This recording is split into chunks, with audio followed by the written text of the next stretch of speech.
cover some quick ground rules. We're recording, so please hit the got it.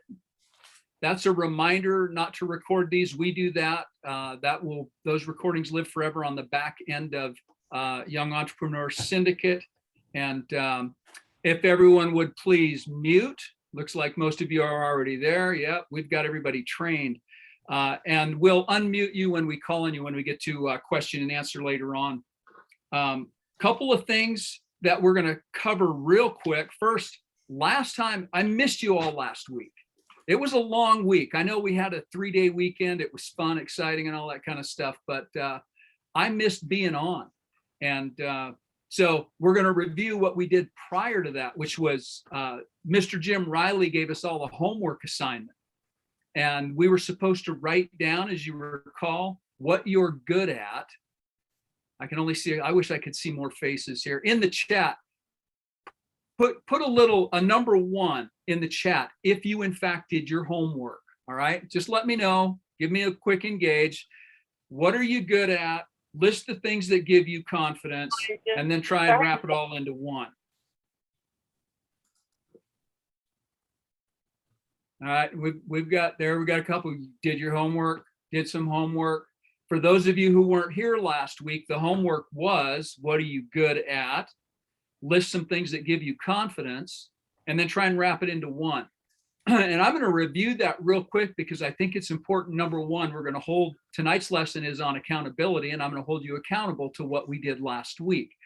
And that's how we're going to do this. So when I did that assignment, I looked at what am I good at? And I did a nice little list, right? And at first I thought, well, am I really good at that? You know, things like I used to be very athletic and I have good balance, right? Well, I'm a little bit older, but I know I have muscle memory. And with a little bit of determination, just like Jim training for another Spartan race, I can get right back there. So I'm still that way. I'm still athletic. I'm still good at some of those things, but I have a lot of things I'm good at. And the neat thing is that those are also the things that give me confidence. And so rolling it all into one, and this is what I want all of you to do. This is like a follow-up to your assignment now. I looked at this, I reviewed it a couple of different times. And when I looked at it today, this is the question I put on all of my things, a little header across the top. What business or businesses could I align with those talents? And speaking of talents, because what you're good at is in fact a talent, the things that give you confidence are your talents. Taylor Claridge reached out to me this week, and she was reviewing some of the old videos. She joined the Syndicate, and she was doing some catch-up work. And one of the lessons I had talked about was the difference between leadership and management. And Taylor sent me a text, and I'm gonna go to this real quick because it's relevant. There's always something to learn from other people, and that's why we do this. What Taylor got out of that message, she said, leaders are pioneers. Leaders, it's an action, it's a moving forward. Managers are keepers of what they've been given, but leaders are the ones actively moving things forward. And then she said there's a biblical application. It's the story of the servant who didn't invest his talents. Remember, he was the one who buried it. And then the master came home and he had nothing to show, didn't even put it in the bank to gain interest. So my challenge to all of you is to not bury your talents. You need to put your talents into action. So Jim gave us an assignment last time we met. Find the talents that you can put into action. Don't bury them, and figure out a way to monetize those talents. Align with other people or to help other people. You don't have to necessarily monetize it. It could just be, how can I gift my talents to somebody else to gain some leverage there? So that's last week's homework. And the other thing that goes along with that, by the way, Jim did a video. I don't know if any of you saw it. It was a bonus video for the 4th of July. And Jim's video was Connect the Dots. Jim and I had a conversation and we said, all right, we've got a lot of stuff. We've been giving an awful lot of content, but how do we make sure everyone understands how that applies to being an entrepreneur? how does that apply to the business world? So Jim did a short video, and I hope you all watched it. If you didn't watch it, it's on the back end in your video library. So do take the time out to watch that. And we had that discussion. How do we connect the dots? So Jim did an audio visual on that. And my whiteboard here tonight is because I'm going to do a quick crash course connecting the dots on why we're doing what we're doing and how you can connect those dots yourself. And I think it's going to be quite helpful for you. So what I did with the connect the dots was I did a Venn diagram. Any of you remember those from school? Yeah, there you go. We got a couple there. We got some hand raising. Venn diagrams are very useful, and I hope I can put this in context for you. So first, if you can all see the board, we've got 4 different things. When Jim and I set out to do this, we said we thought about it. We knew we needed 4 core values that we were going to work around and train with. And the first is coach, develop, train, and inspire. So each week you'll notice the topics, and this week is train over here, inspire, coach, and develop. And we always have those different contents. So under train so far, we've done leadership versus management, people skills in the social game. Tonight, under train, we're going to do accountability part 2. You might recall we did accountability last time under the develop category. So we can actually bounce back and forth. We can take one topic and go into all these different areas and find a way to implement. So under coaching, we had values, your personal mission statement. That's the other thing, more value for all of you. We've had several people who have not written a business plan. They don't know how to go about it. They don't know how to start. And we've challenged you to do that, to start writing some business plans. Well, on the back end, Jim has actually created a document on how to format and write your business plan. Okay, whether you're looking for investors or whether you're just writing and starting off on a regular business plan. So I encourage you, go back to your homework from last week. If you've got an idea, put it into practice. You've got all the tools you need on the back end. So back to the business plan stuff. So here's where I'm at. We're doing accountability. I've done accountability before, and we talked about the accountability factor. And I remember I gave you the AAA for accountability. We got into decision making on that session, but accountability was really about you are responsible. You know, you have to acknowledge if you made a mistake. You have to apologize if you've gone the wrong direction, and then you have to, if you've done the right thing, stand by it. Just you know, that's your decision. You need to own it. Okay. So what we're doing with all these different categories, inspire, train, develop, and coach, you entrepreneurs, young entrepreneurs, are right here in that Venn diagram. Okay. And when we work on these sessions, we are giving you tools, all the different topics that we have. We're giving you those tools. And here's the rub. They do nothing unless you internalize it and apply them. So when we're giving you these lessons and you apply it, these Venn diagrams are going to fill in. This is your growth opportunity. It's not doing us any good if we're just coming up here and we're giving you all these tips, all the things we've learned. We've crash read books for you, and we've given you highlights and all that kind of stuff. You have to apply those things, and that's where your growth is going to take place. All right. Now, speaking of which, we've talked about reading. Jim and I are both great readers, big readers, and just bought this off our website a couple of days ago, actually, and I started reading it, and I already jumped in. I'm going to move over here. Can you see this up here? I know it's old school. This book is kind of ahead of the times, but as I was reading it, I realized that Jim and I were actually ahead of the times. It says what you need to do is you need to start with your why, and then your how, and then your what. And the book itself talks about how most people develop their business model backwards. So starting with the what, Zoom. one-on-one coaching. And you get the opportunity to work together as a group. Question and answer. Okay? So that's the what. That's what we're doing here, all these things. How? This is the how. This is how we get the job done. Okay? And why? Young entrepreneurs.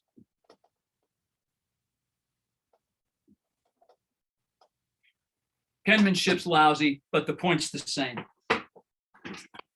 Jim and I, when we did this, our goal was to help young people, and that's young in mind and spirit. We've covered that before. Our goal is to help people every way we can to move forward and have the tools that we wish we had when we were younger, when we were just starting out. How could we be better if we knew then what we know now? And how can we share that information and help change the world? And I actually, it might sound kind of, I don't know, presumptuous maybe, but I'll tell you what I want to do. I want 50 years from now, when people are analyzing different businesses and they're seeing who did what and the shakers and movers of the modern world. You know, everybody said, oh, they all had, you know, Harvard MBAs or whatever. This is where the cream of the crop came from. In 50, 60 years, I want people to say, what were the common denominators with all these successful businesses, all these startups? What did these people have in common? They were all part of the Young Entrepreneur Syndicate. That's my why. And that aligns with my personal mission statement, which is to empower ordinary people to accomplish extraordinary things. So find those different things, find those values that, you know, we've talked about before, how they align with you and your skills, your talents, and put it into action, because none of it's going to work if it doesn't. Okay, that's the crash course. Now we're going to get into the regular stuff. That was just connecting the dots. So be sure and watch Jim's video from the 4th of July weekend on connecting the dots as well. So accountability for tonight's lesson, you saw that it's being accountable, being held accountable is something that is done for you, not to you. It's something you do for your kids, not to your kids, for your employees, not to your employees. So understand that accountability is a positive reinforcement tool. You can't be looking at, oh, I'm holding them accountable. Yeah, and I'm going to give you first a quick quote, because Jim likes to start with quotes. And I have a quote here from Oscar Wilde, all right? And Oscar Wilde's quote is, I can resist everything except temptation. And that's going to come into play, as you see, when we're holding ourselves accountable. I can resist everything except temptation. So I'm going to tell you a quick story. When I was a young man, teenage type, I grew up in eastern Montana, prime migratory bird habitat, hunting grounds, fishing, blue ribbon trout streams, the whole works. And my life was outdoor life. Really, that's really where I was. I was very fortunate. My father had broken his back, and so I didn't have a fatherly role model that could take me out hunting and fishing. But I did have, at the time, a person who was dating my oldest sister. And he was a real outdoorsman. He kind of took me under his wing. He was my big brother and my mentor. And the neat thing was, he drove for a couple of years out of high school a propane truck. Now, that meant that he was delivering propane to all of the out of the way places, all the farmers, all the ranchers, all over Bighorn County, right? So he knew where all the prime hunting spots were. He actually got permission. You know, the last thing you want to do if you run out of propane, it's 20 below zero in the middle of winter and your house is freezing cold. The last thing you want is your propane driver not to like you and say, I can't make it, right? So he had an in and an edge, and he developed it. He had hunting permission on all the best hunting grounds. We had a duck blinds on the north end of town, the south end of town, and we would rotate back and forth. And it was exclusive. It was my brother-in-law, myself, his brothers, and then people that we would invite in. And my first cousin was a big hunter as well. And he wanted to go along hunting with us. And so what we would do is we would take turns. Your turn to drive. We'd pack up all our decoys and throw them all into one vehicle. We'd go either north or south, and we'd head out to these duck blinds. And it was my cousin's turn to drive, which meant he had to make the rounds and pick us all up. So it's dark 30 in the morning, and I'm sitting out front of my house. This is before cell phones, mind you, and all that stuff. Sitting out front of my parents' house because I'm still a teenager. I've got my gunny sacks full of my decoys, my shotgun, all my stuff, all my gear's out there, and I'm waiting for my cousin to show up. And the time goes by and nothing happens. He doesn't show. Finally, my brother-in-law shows up. He picks me up and he says, "Have you heard from Alan?" And I said, "No, haven't heard a word." So he packs all of his stuff into his truck, get all my stuff in his truck, and we go out hunting. Had a great day. We got back into town. We went by Alan's house. He said, "Hey, Alan, what's up? You didn't show. It was your turn to drive." He said, "Oh, well, it was snowing and cold, so I figured we'd just stay home today." And that was the very last time Alan ever got to go to any of these exclusive hunting spots, ever. All right. That's accountability. He was held accountable to his actions, and he asked to go several times after and was told point blank, "You had one shot and you're done." And now, this is several years later, decades later, we can't even hunt over there now. It's all been sold out to private hunting rights. You've got private hunting, private fishing, guided tours. Nobody can hunt in those areas. So it really was a pristine time. And to miss out on that, was probably something he still regrets, So that's one form of accountability. Accountability in the workplace is something different. Some of you may know I had an opportunity to build a sales team and operate my own sales team underneath a manager who said, "Just do whatever you want as long as I've got warm bodies on the floor and everything is done. You guys," I could write the schedule. I did everything. And we ended up with a total of 7 salespeople on our sales team. And we operated for 8 years. And the neat thing was the way we designed it was we worked part-time. And we made more money than all the other people who were working full-time because our productivity was better. But in those 8 years, not one person called in late ever, and not one person called in sick. 7 people, 8 years. That's accountability. Everybody was accountable to each other and to the team. And when you've got that kind of accountability, you can literally write your own ticket and be better rewarded for it. So sometimes that, they always say, think outside the box and that sort of thing. You just have to get all the pieces in place and see how you can best leverage it.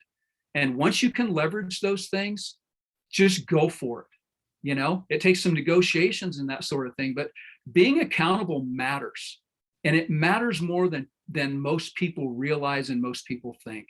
Might be a little thing, "Oh, I'm running 10 minutes late. It's not a big deal. It's just this, it's just that." Then call first.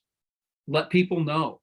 Time is money and time is valuable. And you're letting people know where they stand in your hierarchy of needs, So just always be aware of those things.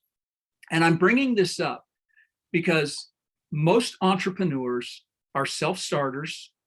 And the neat thing about that is we're in business for ourselves, but not by ourselves, right? So who are we being held accountable by? Our family? If you decide that you want to take half a day off and you really don't want to do something, or a whole day off, is your wife going to hold you accountable? Is she going to say, "Hey, did you get your work done?" Probably not. Who is going to hold you accountable if you don't hold yourself accountable? Last time when we talked about accountability, I spent time talking about how you're accountable to other people and how they're accountable to you. Today, I want to focus on you have to be accountable to yourself.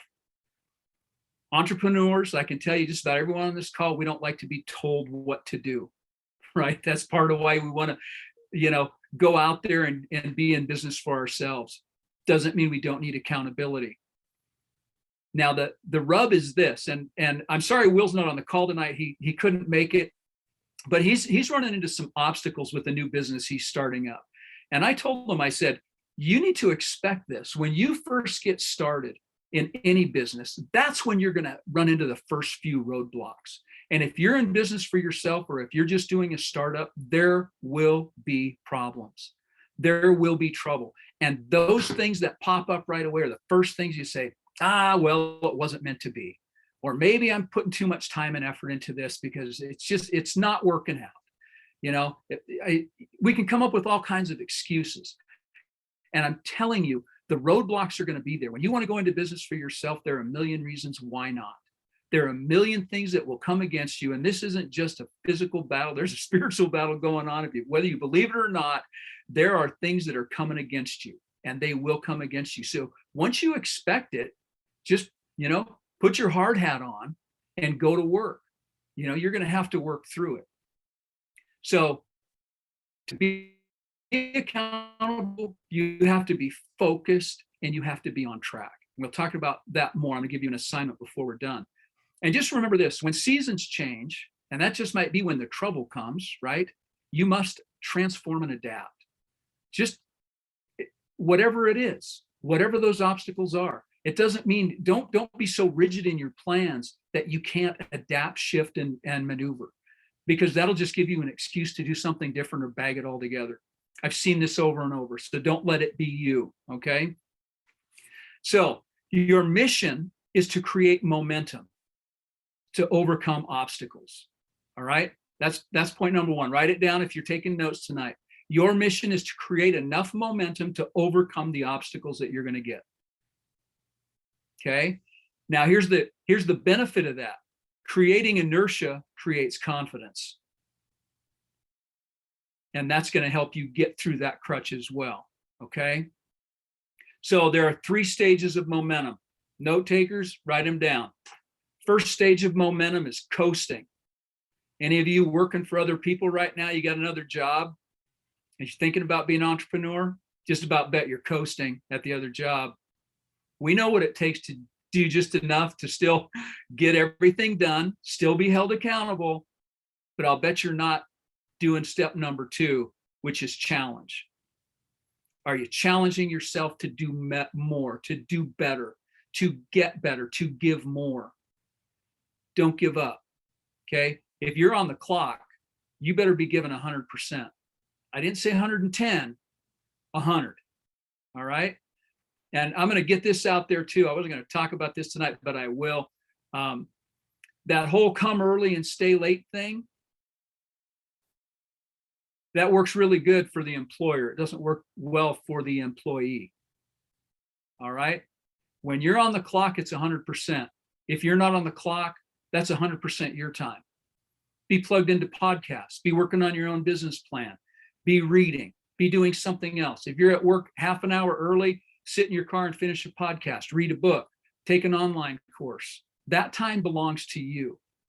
All right. Don't get sucked into that. You get given away your time for nothing. It's a trap. It's a slippery slope. I know you want to give and all that stuff. Be very guarded with your time. It's all you've got, and you don't know when the clock stops. So use your time for yourself. Use the company time for the boss. Give it 100%. All right. So number 1 is coasting. That's your comfort zone. You do as little as possible, or what you've always done. Number 2 is challenge. Attempt to do what you haven't done before. Try something different. Shift and move. And number 3 is create. Attempt to think what you've never thought before. This is that thinking outside the box thing. That's really putting your mind to it and developing new models. Okay. So 1 is coasting, 2 is challenge, 3 is create. Now we're going to go back into high school for a moment. Newton's first law of motion. All right. Quick reminder. I'm not going to quiz anybody. It's referred to as the law of inertia, and it states that an object at rest tends to stay at rest. That's coasting. All right. And an object in motion stays in motion with the same speed and in the same direction unless acted upon by an unbalanced force. and that's acted on by an equal or greater force, right? Okay. So the neat thing is, number one's pretty easy. Coasting, you're just running on that inertia. Number two and number three, challenging and creating, that takes energy and time. And sadly, there are no shortcuts. Okay. You've got to put in that time. So if you're just starting a new business, or if you want to get involved in a different enterprise, just plan on it taking the work. There are no shortcuts to that, because you will be operating on the challenge mode and the create mode at all times. Jim and I, for example, we meet once a week, and we've got a 2-hour block of time set aside. And in that time, and sometimes we'll even schedule another meeting for blue sky where we just brainstorm. You've got to schedule that time, and you've got to always be pushing yourself. If you don't have a partner to push off of, you've got to find someone to be accountable to. Okay. It can be this group. It can be Jim. It can be myself. Call us up. If you need to be challenged, if you need help, if you're slipping and you know it, raise your hand, right? And we're there to help bail you out, give you a hand up, and see if we can't offer you some help with that. So don't go it alone. Be accountable, and find an accountability partner. Okay, whoever that happens to be. Quick side note here too. You never know. I developed a business plan, and I know, Jim, I shared this with you. It was just a t-shirt business idea that I had. And when I get into a later talk, you'll see that you never know when you share your idea with somebody else what that might lead to. All right. Now, I hit on that in a little bit, but just know that there are rewards for putting yourself out there. Okay. So you've got to be accountable to something that's bigger than yourself, more important than yourself. Might be your family, might be your goals. It might be somebody that you want to donate to, or a cause, a charity. It has to be something big enough to get you through those roadblocks, get you through the challenge times. Okay. To get you through that challenge and create stage, because that's where that's where you need that energy. And that something can be an idea, a goal, your spouse, business partner, a group. It can be God. If you got nobody else, you always got God. You can say, hey, I need help, right? Hold me accountable, right? So lean in. That's the big thing. So your competition, here's the big thing. Your competition is not other people.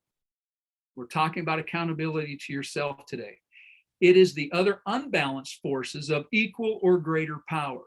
And here are a few of those. You probably don't have to write these down, but if one of these fits, write that one down, because that's one you want to attack. Other things competing for your time. Priorities and mindset are critical. Budgeting your time, balancing your time, scheduling and keeping to that schedule. Number 2, we've talked about this before, procrastination.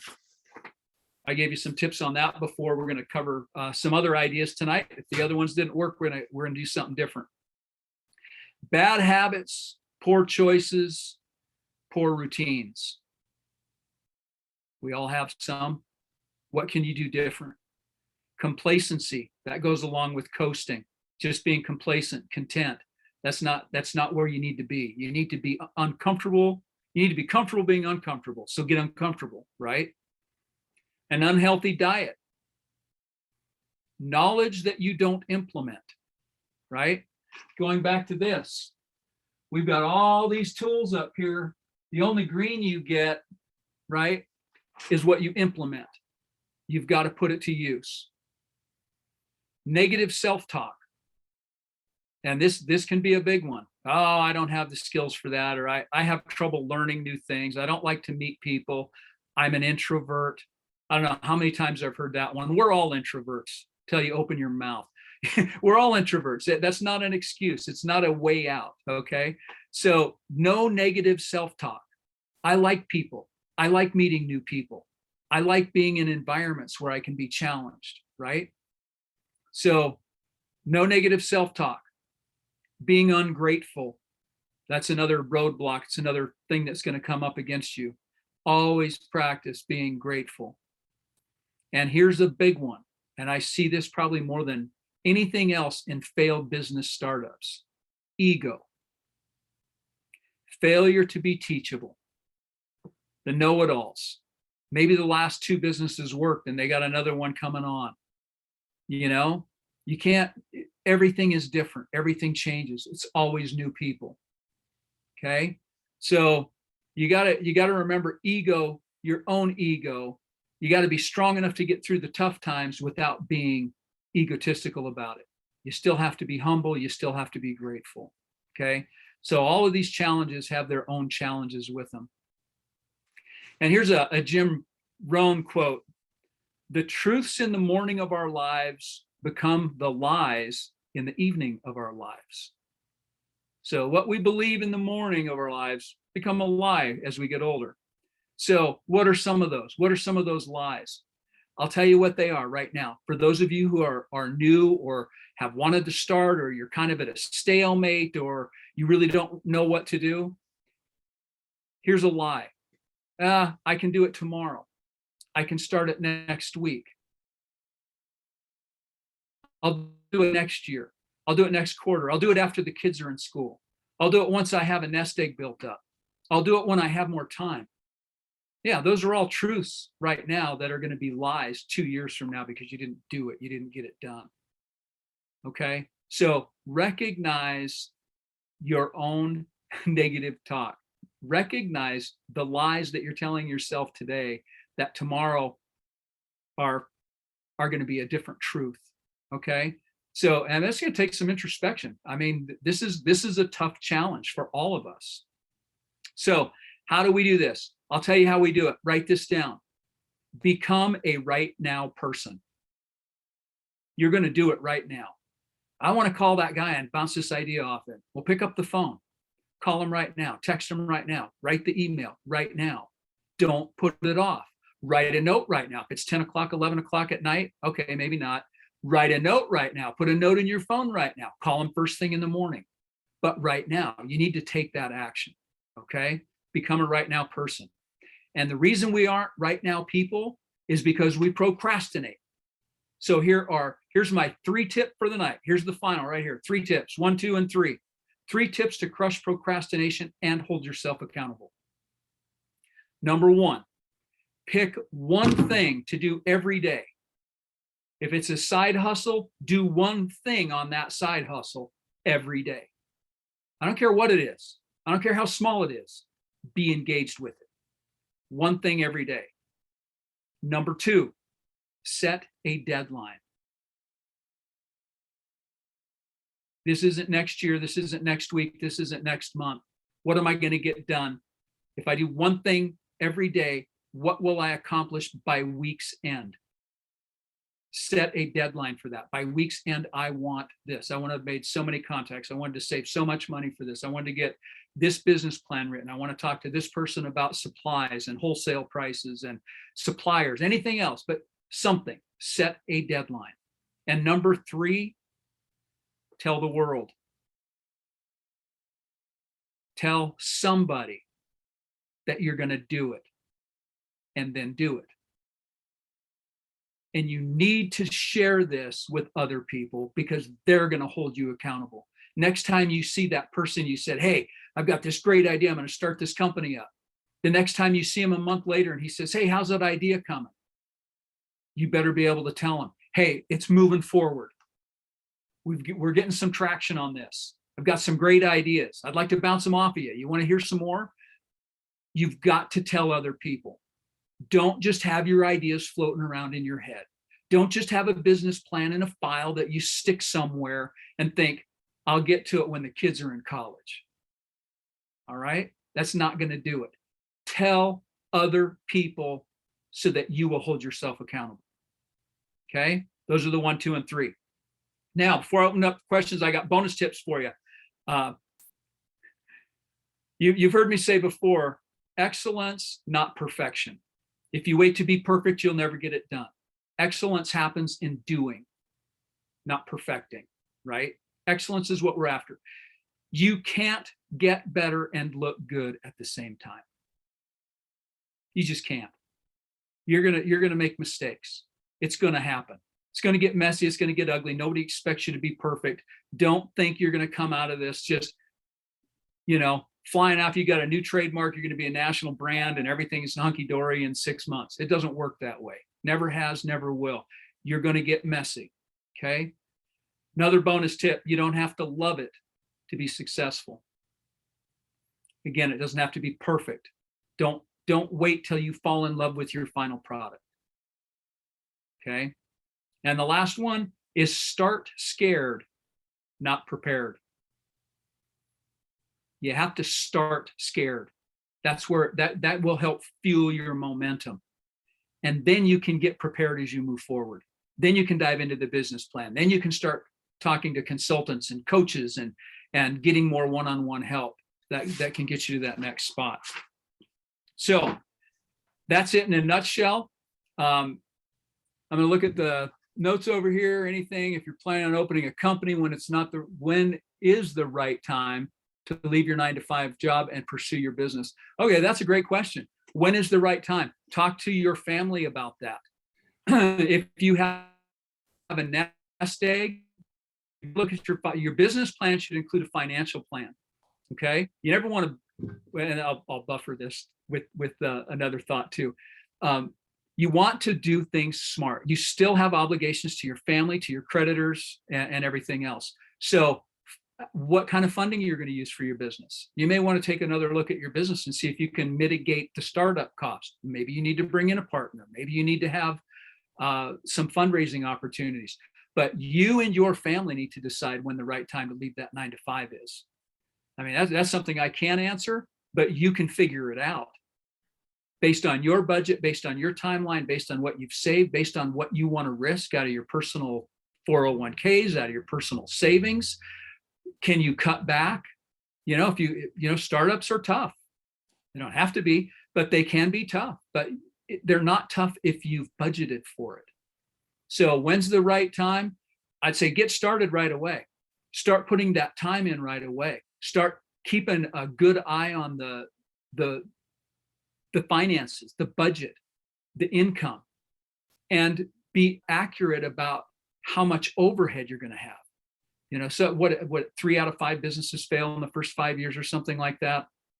Don't even bother with statistics. Mark Twain said there are only 3 kinds of lies: damn lies, and statistics.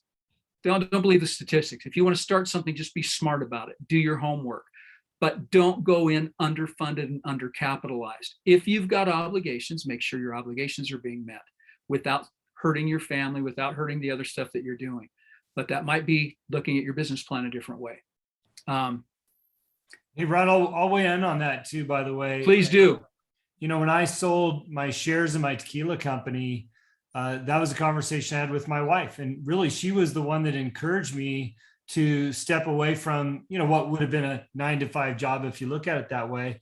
And it was through her support and willingness to make any sacrifice. I mean, she was pretty clear. I'll live in a shack if we have to. You're turning into a different person, right? Let's build our business plan from here. And so you're right on the money with, talking to your family, figuring out what works best and moving from there, as well as everything else that you suggested. Eric, I'd be happy to take a call from you this week if you want to dig into it a little bit. I know Rod would take a call as well. So if you want to dive in a little bit more than what we could do here on the call, feel free to reach out to us. Rod, while I got the floor and other people formulate their questions, I have a few comments about what you talked about tonight. And, my first thought is my pastor at church, he's really a funny guy. He's a comedian. You go there because he is entertaining.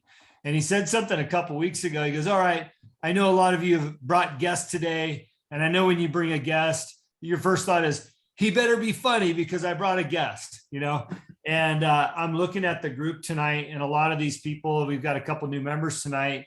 And I'm thinking, well, Rod better be good because I got some new people tonight that I know. And Rod, I got to tell you, man, you nailed it. And 2 things that really resonated for me of all the things you said, and I want to expand on a couple of others, but your quote about become a right now person.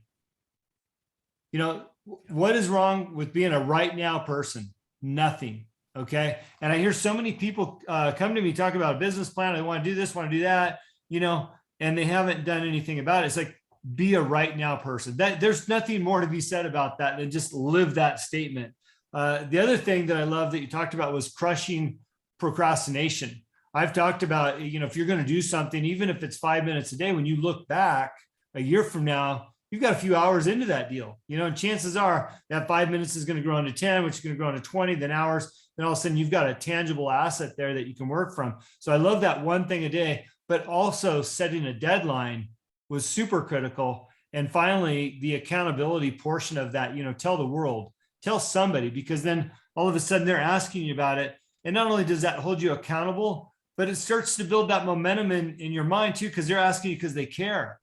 All of a sudden it's like, wow, they actually care about what I'm doing. They probably want to buy my product or have my service or whatnot. And that's why they're asking. So another 100% right on moment there. I want to go back to just the beginning of the phone call. You did a great job with your diagram. Appreciate you bringing back the whiteboard, from my high school days. I skipped college, so I didn't see it there. But, you talk about our 4 core values and why they exist and how we in this group are right in the middle. I interviewed a gentleman today for my podcast. It comes out on Friday if you listen to my show. His name is Dean Innes. And there's nothing spectacular about, what he said in general. But when you look at his resume, he was a CEO of a large company. He was originating over $400 million in residential and commercial loans and ultimately servicing over $1 billion in loans. He retired from this company that he had ownership in. I mean, the guy's well off. What he does now is he does training for corporations. And as I'm listening to him talk about the training that he does, he uses the word system. Oh, I go and I teach them systems. They build off the systems that I give them. I go to each department and build a system. What he's really talking about in our language is those 4 core values. We give you those 4 core values so you can build out your own system and what you're doing. And by attaching those 4 core values, it all culminates to be that system that Dean's making millions of dollars off coaching, because systems are so important. So in a lot of our cases as entrepreneurs, you mentioned business plans. Well, the first thing that you want to do in your system is build out your plan. How are you going to build out the plan? You're going to refer to the core values that we're talking about. You're going to build out what your values are. You're going to build out your goals, your discipline, your timeframes, all those other things. So it's really ironic that I interviewed Dean this morning, who's making a living off of systems. And here we have a system in front of us to accomplish the things that we're looking to do. Now, in his systems, he's taken people like, Jim, I see your face on the call. Jim, you work for a corporation. How can we make those systems better? How can we become better? And then he's turning that around from an employee perspective, going back to the ownership, going, look, I can make these systems better. I can make you more money. Let me play in the profit of this scenario, right? So there's a lot of great things on that. So thank you for bringing that back up. The other thing that we talked about a couple of weeks ago, and my mind is just flowing pretty hard while you're talking, Rod, is looking at, again, on the website, Think and Grow Rich by Napoleon Hill. We suggest everybody pick up that book. You can actually get it on tape and listen to it. But in my own life, looking at, being accountable and what I'm doing with my business for my family, I'm rereading that book probably for the 10th time. And because it stimulated the thought of increasing and improving my business, and I've only been reading it for 30 days, I've already picked up a new client, a substantial new client, and I've got another one that's reviewing a contract, right? These are 2 things that weren't even on my radar 60 days ago, okay? These 2 clients alone is another salary for the household if they both sign the contracts. One already did, right? So changing your mindset of where you're at, what you're looking at, and then holding yourself accountable for that mindset and the things you're learning really can turn into something tangible. I know I've talked to some people in this group, they want to make more money. Well, let's change your mindset and start believing that you can, right? So thanks for stimulating that. And finally, the last thing I'll say about your comments, Rod, and if people have questions, be ready because he's ready to answer them, is being very clear on what you want the outcome to be, right? So when you're being accountable, be very clear on what you want that outcome to be. And that goes back to the values. What's important to you, whether that's family or time or giving back, be very clear on that outcome, because then you can build that, not only that system, but then accountability for it. So Rod, thanks for just crushing it tonight. I appreciate it. Thanks. I appreciate that, Jim. I don't see hands up yet. So I will say, relate one more quick story. And that was when I said, tell the world, you don't know how those things will come back to you. And while I was working in a sales job, managing the sales team, I had this other idea and I wrote a business plan for it and I was ready to go. And I told one of my coworkers, right, about this plan. And he didn't even ask to see the business plan. I just told him, I said, this is what I'm doing. I'm going to get it done. I've already got this, and the other thing. I've got it all lined out. I said, and this is what I'm going to need for seed capital. Right. And I wasn't asking for anything. I was just telling. And he said, I'm in. I said, what do you mean you're in? He said, I'll be a silent partner. How much is your startup? I'll cover half. And I said, well, this is what I'm going to do for half. That on his lunch break, he went to the bank and brought back cash. He said, I told you, I'm in. I'm all in. And I wasn't even looking for the help. I was just sharing my idea. I was being accountable to myself. I'm not just putting an idea together. I'm doing this. And now that I had a partner, a silent partner, guess what? I had to do it, right? There's no turning back when you've got someone else throwing money at you saying, let's go. You gain momentum and that gives you confidence and you keep going. So again, they're little things. They're little things, but telling the world, telling somebody else, and maybe not just your spouse, not that safe zone. Go outside your safe zone. Again, get comfortable being uncomfortable. Tell other people what you plan on doing so they can hold you accountable. Any hands, any comments? I'll take negative criticism. I don't ask for that often, but I'll even take that tonight.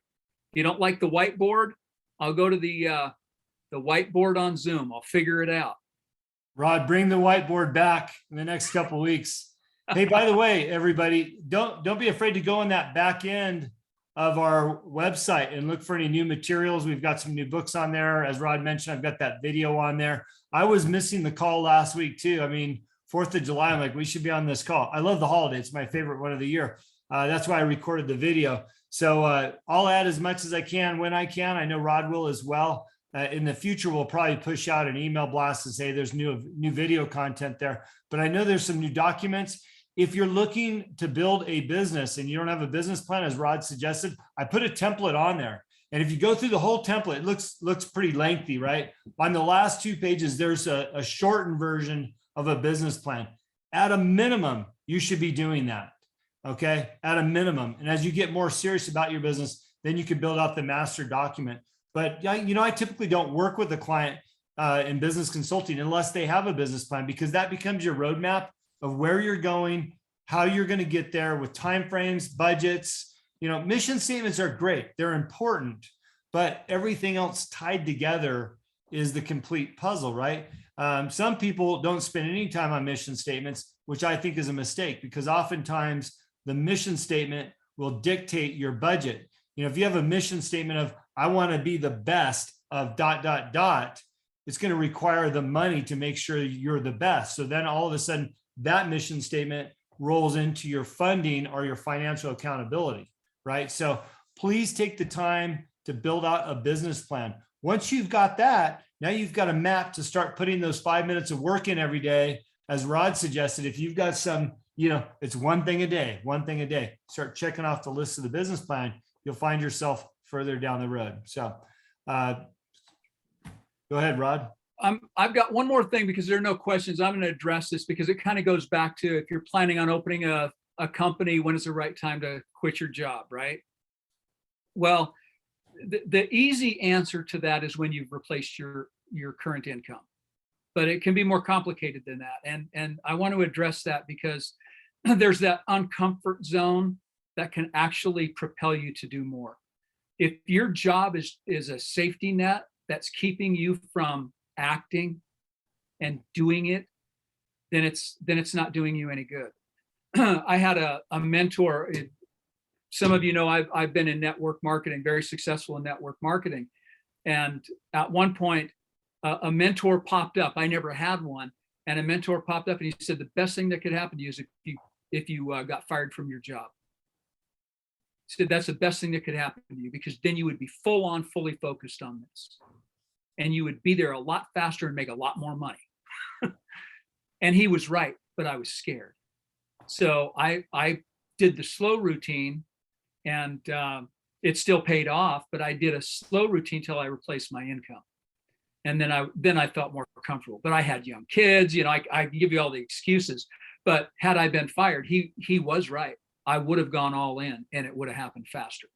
So it's a double-edged sword. You've got to answer that with your family, but be wise and seek wise counsel. Hey, Rod, I'll wrap up with what next week's call is. And there's a comment on there. If you want to answer that question after you read it. Yeah. So got laid off 12 months ago, trying to figure it all out. So that resonates with me.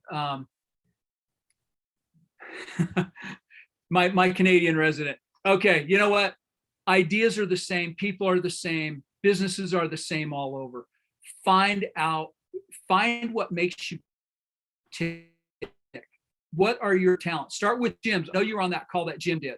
You know, what are you good at? What gives you confidence? Start with that. And don't be afraid to, you know, you can start multiple things at the same time.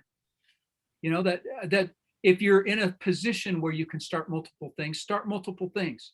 I know, Jim, you're trying to work up to 10 different businesses. I think between my wife and I, the most we've had at one time, I think, was 7. And it was a juggle. I wasn't doing everything I wanted in all of them, you know, so sometimes it can spread you a little bit too thin, but it's okay to start multiple things. It's all learning. It's all a learning opportunity. And you never know when one opportunity will lead you to another. So the biggest thing is take action, you know, take action, but people are the same all over. Business works all over. So by the way, take Rod, heart in that, find what resonates. Just to be clear on that, it's not necessarily 10 business members. It's 10 sources of revenue, 10 streams of revenue, right? And, you know, I wouldn't encourage anybody to try to do that right off the bat. Get really good at something, have that running, and then you can add, when you look at the white space on your calendar, say, you know what, I've got a little bit more to give. I got a little bit more time. Of course, aligning with your values, right? So make sure that you're thinking about all those things. By the way, I just put in the chat for everybody, Brendan Vox was the one, our Canadian resident. And Brendan, I appreciate you. Follow him on Instagram. He's got a lot of great stuff on there. What I love about Brendan, I'm going to give him a compliment because he's been very transparent here. Brendan works the program every day. He's going to hit it big because he's giving that 5 minutes every day, plus.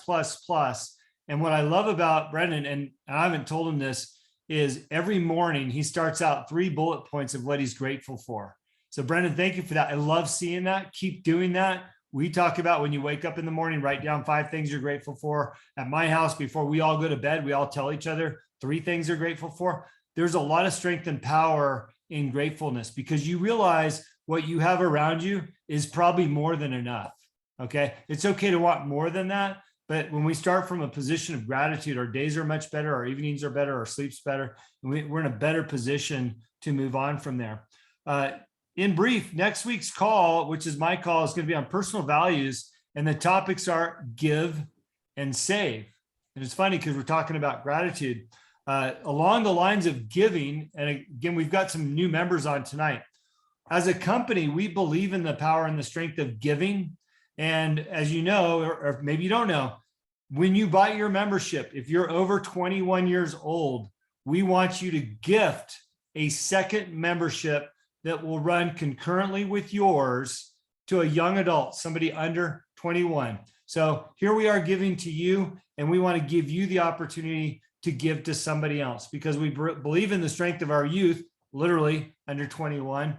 And, you know, the giving back philosophy, you'll find that it will come back tenfold, and that helps meet our mission statement, but it gives you the power to give. So I'm looking forward to next week talking about those values, give and save, and how that relates to business, how we can get better with it. Rod, like I said, awesome job tonight. Really appreciate your content.